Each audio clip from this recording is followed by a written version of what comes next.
қазіргі уақытта дұрыс айтасыз, 977 тоннаның көлемінде өніміміз бар. Енді айтып өтетін болсақ, картопымыз биыл 450 тонна көлемінде алдық. Қазіргі уақытта 268 тоннаның көлемінде затымыз бар.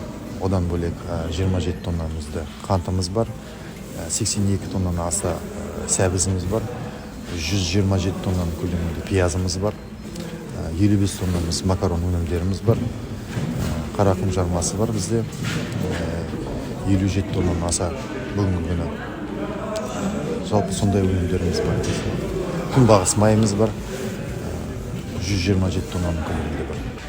Үкімет тарапымызда және облыс әкім тарапына сәйкес, тапсырмасына сәйкес, қазіргі тауарлық интервенция тапсырмасына жұмыс жасалып жатыр.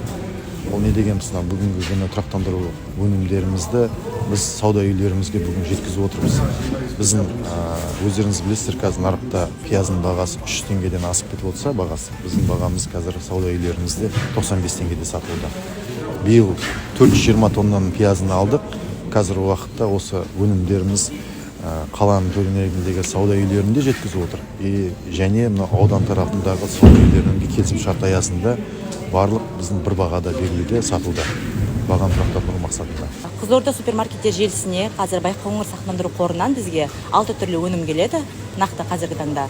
Яғни олар жаңа өзіңіз көріп тұрғандай май, шемшке май, гречка, сосын қант, осын картофель, осын жуа және де сәбіз. Бұның бағасы, яғни келісімшарт негізінде, Байқоңыр сақтандыру қорымен келісімшарт негізінде жасалып, сол бойынша халыққа ұсынылып жатыр. Енді заттың өтімділігі өте жақсы, халықтың қажеттілігіне қарай аптасына бір рет біз, яғни сол Байқоңыр сақтандыру қорына заказ беру арқылы затты толтырып отырмыз.